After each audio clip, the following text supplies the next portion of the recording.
Welcome my dear and near student, I am Prashant Singh Chaudhary. Previous जो class हुई थी, previous जो लेक्चर हुआ था, उसमें हमने इक्विपोटेंशियल सरफेस के बारे में पढ़ा था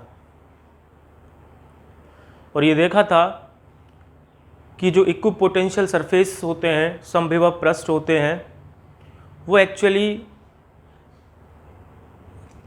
समान विभव के बिंदुओं का एक बिंदु पथ होता है। यानी एक ऐसी सरफेस होती है, एक ऐसी सतह होती है जिसके प्रत्येक बिंदु पर जो विभव है, अगर उसको नापा जाए, पोटेंशियल को मेजर किया जाए, तो उसकी वैल्यू सब जगह पर समान आती है। उसके बाद फर्दर हमने देखा था कि जो इक्विपोटेंशियल सरफेसेज होती हैं वो किस शेप की होंगी, which is depend upon the distribution of charge, आवेश के वितरण पर निर्भर करता है। If charge is like a point charge, एक बिंदुवत आवेश है, then equipotential surfaces have the shape like a concentric spheres. यानी अगर चार्ज बिंदुवत है तो जो हमारा समविभव पृष्ठ बनेगा वो सकेंद्रीय गोलों के रूप में बनेगा। आप कितने भी गोले बना सकते हैं और प्रत्येक जो स्फीयर होगा, जो गोलीय कोश होगा, उसके प्रत्येक बिंदु पर विभव समान होगा। दूसरा गोलीय कोश आप खींचेंगे, उसके प्रत्येक बिंदु पर विभव का मान समान होगा। अगर आप एक रेखीय आवेश बनाते हैं, एक तार पर आवेश को दिखाते हैं, लीनियर चार्ज डिस्ट्रीब्यूशन दिखाते हैं, तो आपको सिलेंड्रिकल शेप बनानी पड़ेगी, बेलनाकार। और अगर आप समरूप विद्युत क्षेत्र बनाते हैं, यूनिफॉर्म इलेक्ट्रिक फील्ड बनाते हैं, तो आपको प्लेन बनाने पड़ेंगे, समतल बनाने पड़ेंगे। कल मैं आपको बता के गया था। फिर मैंने आपको बताई थी कि समविभव पृष्ठ जो है, इक्विपोटेंशियल जो सरफेसेज हैं, वो विद्युत जो बल रेखाएं होती हैं, विद्युत जो क्षेत्र होता है, इलेक्ट्रिक जो फील्ड होता है, वो समविभव पृष्ठ के परपेंडिकुलर होता है, 90 डिग्री कोण पे होता है और हमेशा हाई पोटेंशियल उच्च विभव से और निम्न विभव की ओर होता है।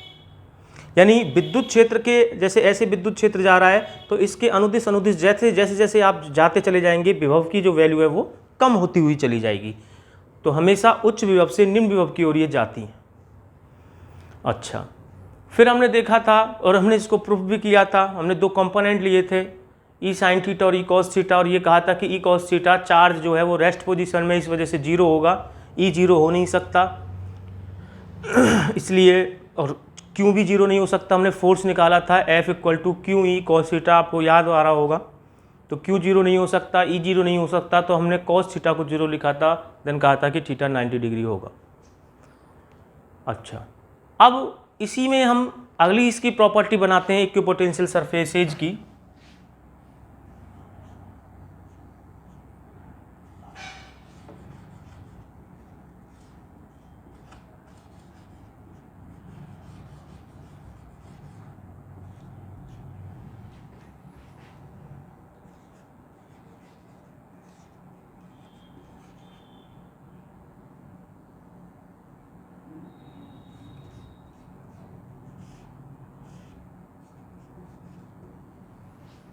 देखें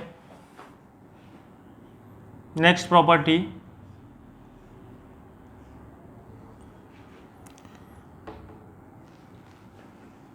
समविभव पृष्ठ पर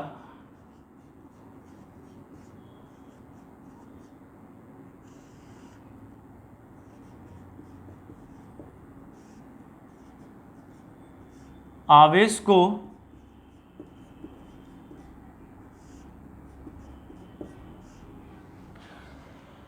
एक स्थान से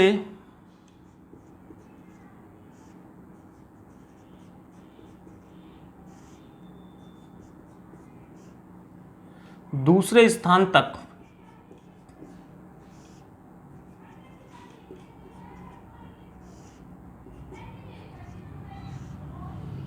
ले जाने में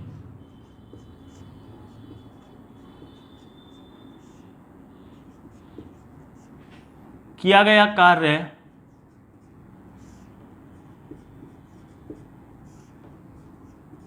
इंपॉर्टेंट 0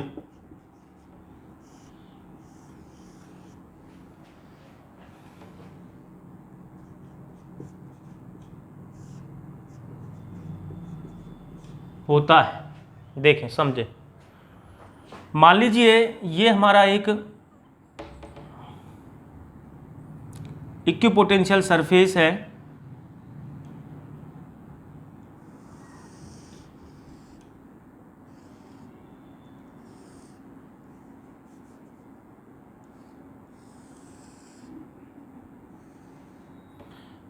और आप इसके एक पॉइंट ए से बी तक कैपिटल क्यू चार्ज को मूव करवाना चाह रहे हैं। ठीक है, अब यहाँ ए पर जो पोटेंशियल है, विभव है, वो मैंने कहा मान लीजिए वी ए है, और बी पर पोटेंशियल क्या है, वी बी है। तो according to the property of equipotential surfaces, the value of electric potential at point A it means V A and at point B it means V B will be equal. क्योंकि equipotential surface की एक definition है कि इसके प्रत्येक बिंदु पर, प्रत्येक पॉइंट पर जो विभव है उसकी वैल्यू समान होती है। तो ए पॉइंट पर जितना विभव होगा वही विभव आपको बी पॉइंट पर मिलेगा। तो वी ए इक्वल टू होगा वी बी। ये है according to property of equipotential surfaces.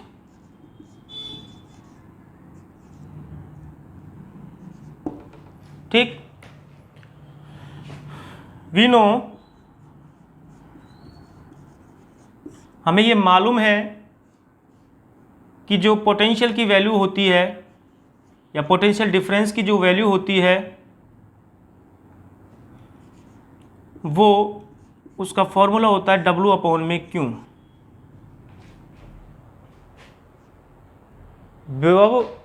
विभवांतर का जो मान होता है वो W अपॉन Q होता है। अनंत से किसी आवेश को एक बिंदु से दूसरे बिंदु तक विद्युत क्षेत्र में लाने में किया गया कार्य, और वो कार्य विद्युत क्षेत्र के विरुद्ध होता है। तो ये फॉर्मूला होता है विभव का, विभवांतर का। अब यहाँ पर अगर आप ध्यान से देखें तो ये दोनों वैल्यू सेम है, तो आपस में ये, मैं आपसे यहीं पर एक क्वेश्चन पूछूं कि बोलो यहाँ पर वी ए की वैल्यू ज़्यादा होगी या वी बी की वैल्यू ज़्यादा होगी। खैर वो हमारा अभी पॉइंट नहीं है, तो याद रखना वी ए की वैल्यू ज़्यादा होगी और वी बी की वैल्यू कम होगी। सपोज जो इलेक्ट्रिक फील्ड है वो ऐसे जा रहा है, ये इस तरीके से है, सॉरी इस तरीके से मान लीजिए आप इसको कंसीडर करें, तो जो विद्युत क्षेत्र होगा उसको आपको परपेंडिकुलर दिखाना होगा। तो विद्युत क्षेत्र को परपेंडिकुलर दिखाने के लिए आप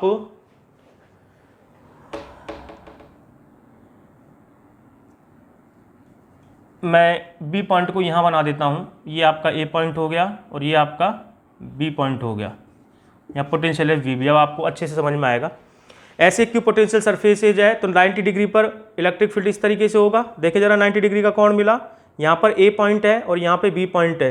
तो मैं विद्युत क्षेत्र के अनुदिश जब जब जाता हूँ तो विभव के मान में कमी होती है, तो ए पॉइंट पर विभव ज़्यादा होगा और बी पॉइंट पर विभव कम होगा, वो एक अलग बात है। तो यहाँ पर अगर विभव आप निकालोगे, विभवांतर अगर आप निकालोगे तो नेगेटिव आएगा, क्योंकि ये कम विभव है। विद्युत क्षेत्र इस तरीके से, ये सपोज है ना, समझ में आ रहा है ना, ये ऐसे है और ऐसे विद्युत क्षेत्र जा रहा है 90 डिग्री कोण पर।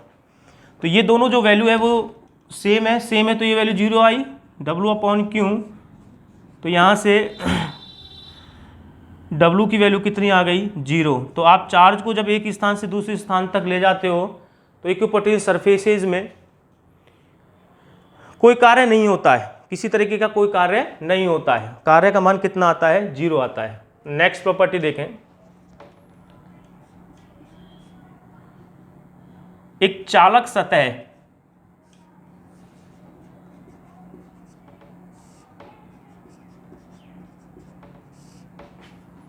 स्वयं एक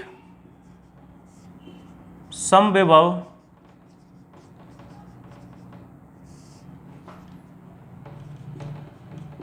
पृष्ठ होती है। क्या मतलब है इसका, एक जो कंडक्टिंग सरफेस होती है, जैसे किसी मेटल की बनी हुई है, आयरन की, वो खुद एक समविभव पृष्ठ होती है। यानी उसके प्रत्येक बिंदु पर जो विभव है उसकी वैल्यू समान आती है। जो एक चालक सतह होगी, एक कंडक्टिंग सरफेस होगी, वो खुद एक समविभव पृष्ठ होती है। आइए इसको ज़रा समझते हैं कि चालक सतह कैसे एक समविभव पृष्ठ होती है। इंपॉर्टेंट बात है ये, ध्यान से समझिएगा। मैंने एक चालक सतह बनाई,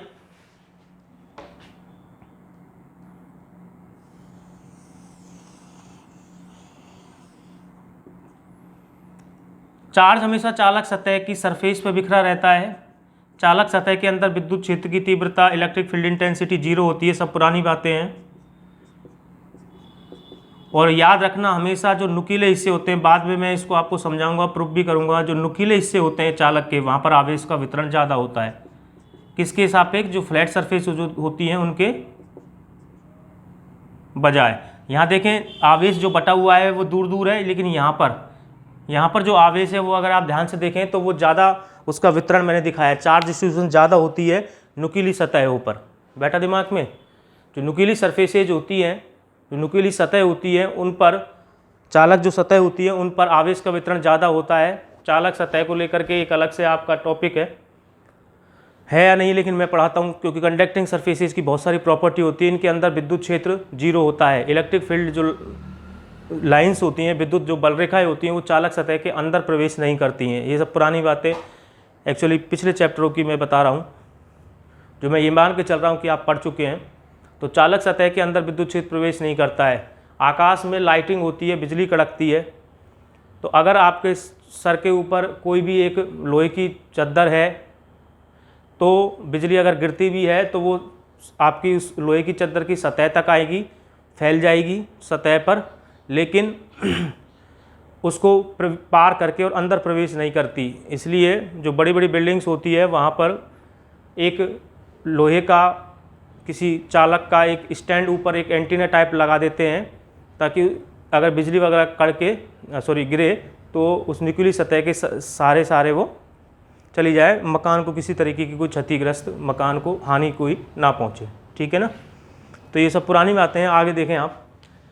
अब आप एक बात बताओ मुझे, यहाँ पर अगर विभव का मान अलग अलग होता तो ये आवेश चलने लग जाता, क्योंकि एक प्रॉपर्टी है। इधर देखिएगा, पहले समझिएगा। ये प्लस क्यू चार्ज है, मुझे आप खुद बताइए अपने मन से सोच करके। यहाँ पर एक प्लस क्यू चार्ज है, यहाँ पर पोटेंशियल है VA, यहाँ पोटेंशियल है VB। आई बात समझ में? अब मैं यहाँ पर एक चार्ज लेके आता हूँ कैपिटल Q, इसकी प्रॉपर्टी भी प्लस की है। ये चार्ज है प्लस Q, और यहाँ पर पोटेंशियल है VA और यहाँ पे पोटेंशियल है VB। मैं एक प्लस Q चार्ज लाया और उसको मैंने इस पॉइंट पर आकर के रख दिया। अब अपना दिमाग का थोड़ा सा यूज करके मुझे ये बताएं, यहाँ पर ये जो प्लस Q चार्ज है वो इस डायरेक्शन में मूव करेगा या VB की तरफ मूव करेगा? बताएं। तो कूलाम की जो लॉ है वो हमको ये बताता है कि इन दोनों के बीच में रिपल्सन होगा, प्रतिकर्षण होगा, तो ये इस दिशा में मूव नहीं करेगा, VA से VB की तरफ मूव करेगा। अब VA से VB की तरफ मूव करेगा, इसका मतलब VA उच्च विभव पर है, हाई पोटेंशियल पर है, क्योंकि हमेशा आवेश उच्च विभव से और किधर जाता है? निम्न विभव की ओर, तो हाई पोटेंशियल पर है। और VB जो है वो लो पोटेंशियल पर है। तो चार्ज ने कहाँ मूव किया? उच्च विभव से और निम्न विभव की ओर मूव किया, यानी VA की वैल्यू जो है वो ज़्यादा है, VB की जो वैल्यू है वो कम है। तो जब भी विभव में अंतर आता है, एक विभव उच्च होता है, दूसरा विभव निम्न होता है, तो आवेश चलने लग जाता है। अब जरा इस चालक सतह की, ये कंडक्टिंग एक सरफेस है, चालक सतह है, इसकी हम चर्चा कर लेते हैं।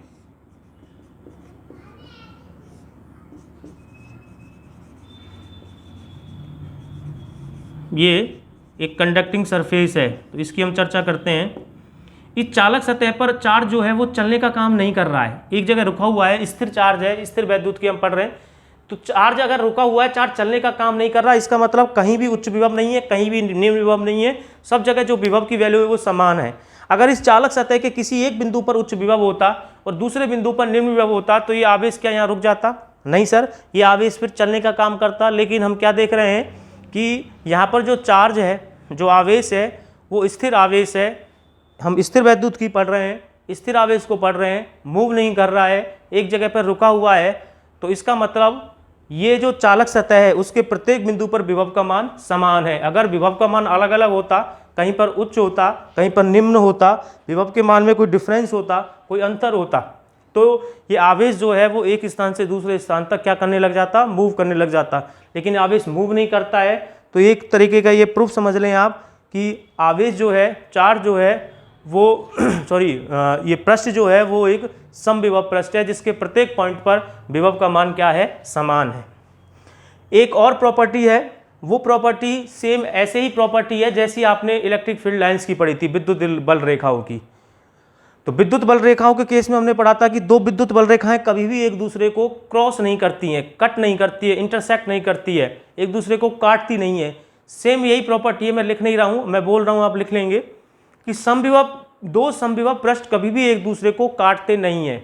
लॉजिक वही है जैसे हम विद्युत बल रेखाओं में देखा करते थे, जहाँ पे काटती हैं वहाँ पर हम स्पर्श रेखा बनाएंगे। जैसे विद्युत बल रेखाओं में हम देखा करते थे कि मान लीजिए सपोज दो विद्युत बल रेखाएं हैं जिन्होंने एक दूसरे को काट दिया, जैसे एक विद्युत बल रेखा ये है और दूसरी विद्युत बल रेखा ये है, तो ये जो पॉइंट ऑफ इंटरसेक्ट होगा यहाँ पर एक, इसके लिए मैंने एक स्पर्श रेखा खींची, दूसरी के लिए मैं एक और स्पर्श रेखा खींचूंगा, तो विद्युत क्षेत्र की दो दिशाएं होंगी, विच इज नॉट पॉसिबल।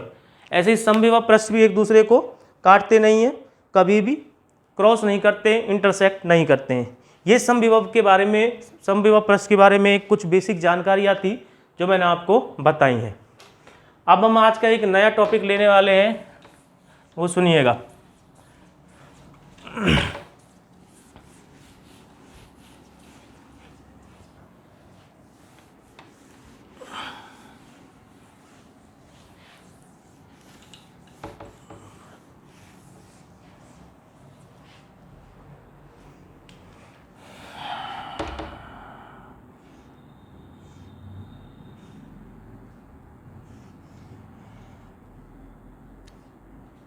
विद्युत क्षेत्र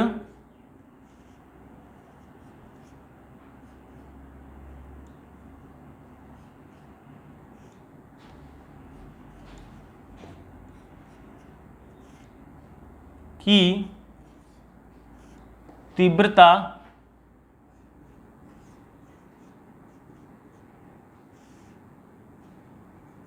एवं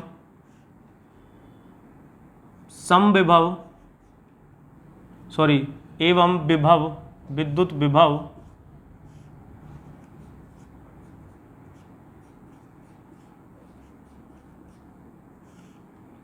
के मध्य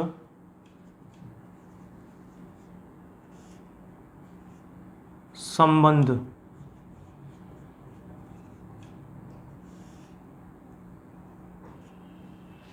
ठीक, यानी relation between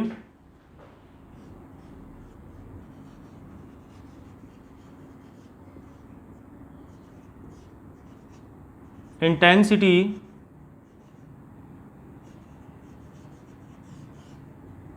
of electric field and electric potential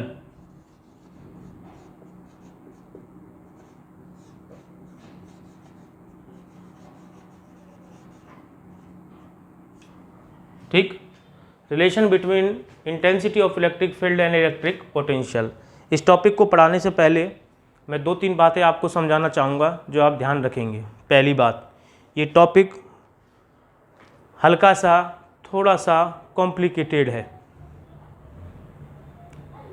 जब मैं स्टार्ट करूँगा तो आपको कुछ भी समझ में नहीं आएगा, ये मैं गारंटी दे रहा हूँ।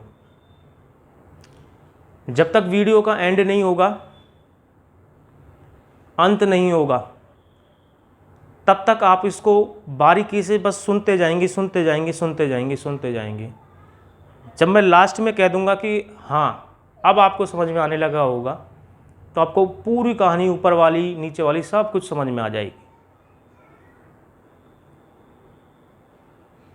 जितने हो सके उतने एग्जाम्पल्स दे करके मैं आपको समझाने की कोशिश करूँगा। इस चैप्टर को लेकर के बहुत सारे मिसकंसेप्ट आपको देखने को मिल जाएंगे। समझ में आई बात? बहुत सारे एक कन्फ्यूजिंग चीज़ें आपको देखने को मिलेंगी, लेकिन हमें रियल कंसेप्ट पढ़ना है, जो कंसेप्ट वास्तव में इससे संबंधित है वही कंसेप्ट पढ़ना है। इम्पॉर्टेंट टॉपिक है, ध्यान से समझेंगे आप इसको, शांति से सुनेंगे बात।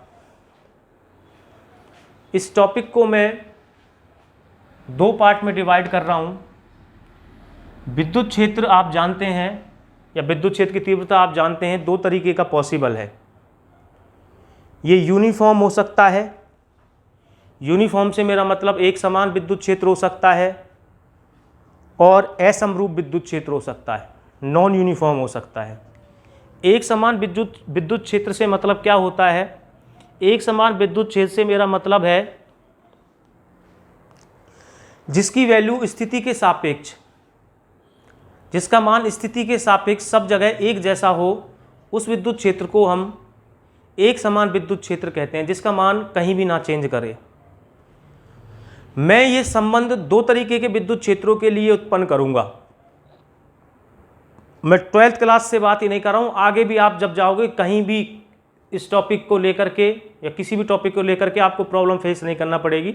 ये चीज़ें आपको तब समझ में आएंगी जब आप फर्दर कहीं तैयारी करेंगे नीट की या IIT जी की, तब आपको समझ में आएगा कि हमने हमारा बेस ठीक बनाया था, हमने कंसेप्ट सही रखे थे, तो आज हमें प्रॉब्लम्स नहीं आ रही है। अदरवाइज आप 12वीं में तो स्कोरिंग कर लेंगे, अनडाउट सब करते हैं, सब जगह ही करते हैं, लेकिन जो कंसेप्ट मैं बता रहा हूँ, जो बार बार मैं रिपीट करता हूँ, फिजिक्स नॉट ए थ्योरी, वो यूँ ही रिपीट नहीं करता। आप समझने की कोशिश करें, बैठा दिमाग में कंसेप्ट बनाएं, कंसेप्ट, ताकि आपका जब नींव मजबूत होती है, बेस मजबूत होता है, तो आप कहीं नहीं अटकेंगे। चीज़ों को समझने की कोशिश करें, उनको रटने की कोशिश ना करें।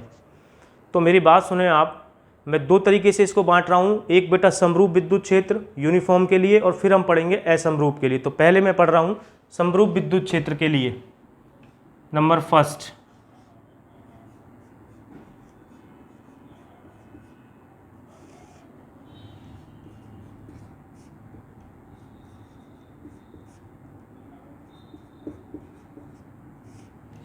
फॉर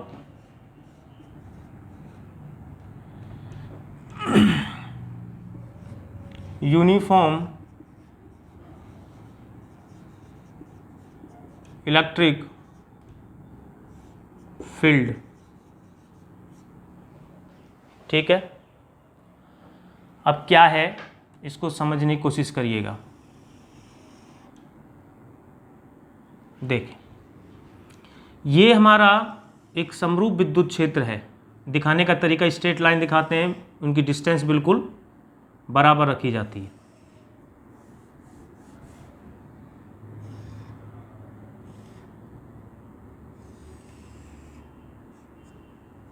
यहाँ पर मैंने 2 पॉइंट लिए, एक पॉइंट लिया मैंने A, और एक पॉइंट ले लिया मैंने B। ठीक है, मेरे पास में प्लस Q एक चार्ज है। उस Q चार्ज को मुझे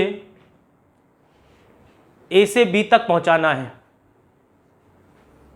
A से और कहां तक पहुंचाना है? ये समरूप विद्युत क्षेत्र, ध्यान रखिएगा, E vector, uniform electric field.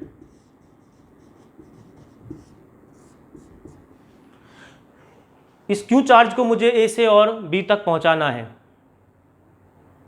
तो वी हैव टू वर्क, मुझे काम करना पड़ेगा। तो देखें, और यहां पर पोटेंशियल की जो वैल्यू है वो VA है, और यहां पर पोटेंशियल की वैल्यू VB है। ठीक है, यानी VA इलेक्ट्रिक पोटेंशियल, विद्युत विभव,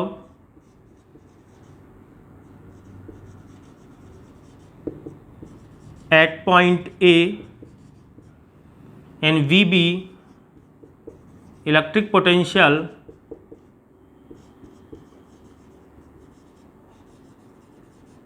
एट पॉइंट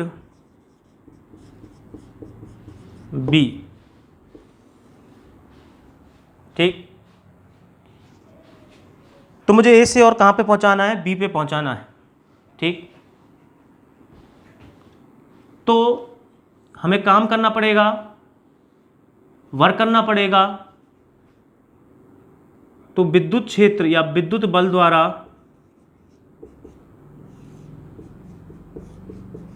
ए से बी तक Q आवेश को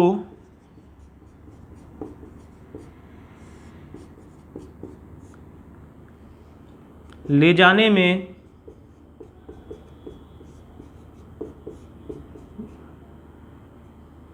विद्युत बल द्वारा किया गया कार्य, और वो कार्य आ गया आपका, काम बराबर होता है बल फोर्स, ठीक है, इनटू डिस्प्लेसमेंट। बल की वैल्यू कितनी होती है, you know, Q E into displacement यानी विस्थापन, which is A B vector, A से और बी तक का वेक्टर। अच्छा,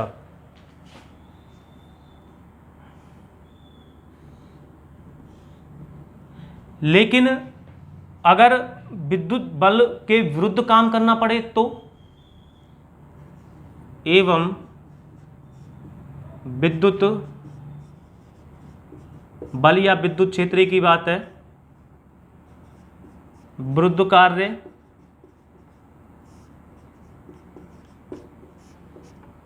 तब क्या लिखेंगे, यहाँ नेगेटिव साइन आ जाएगा, माइनस क्यू ई वेक्टर। ये विरुद्ध की वजह से लगाया है, कई लोग ये कुछ नहीं पता रहते, विद्युत बल द्वारा काम करना है और यही नेगेटिव लगा देते हैं। Minus Q E vector A B vector, ये विस्थापन A B vector, vector form में लिख रहा हूं मैं। तो W इक्वल टू, इसको मैं इधर लेके आ रहा हूं, W upon Q minus E vector dot A B vector. ये अगर ध्यान से देखें तो विद्युत बल के विरुद्ध लाने में 1 पॉइंट से 2 पॉइंट तक लाने में किया गया कार्य विभवांतर हो गया क्या, ये delta V minus E vector dot A B vector.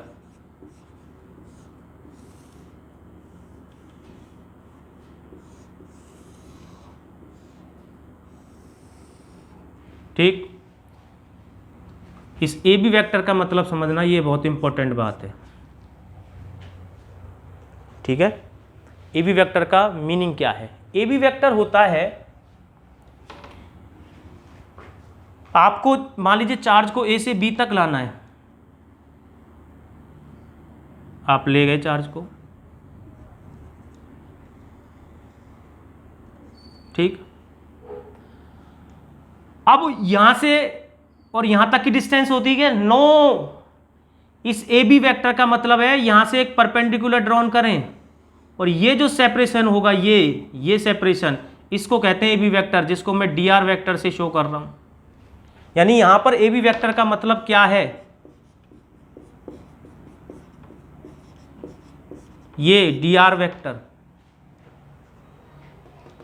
ये बस इंपॉर्टेंट बात है इसमें समझने की।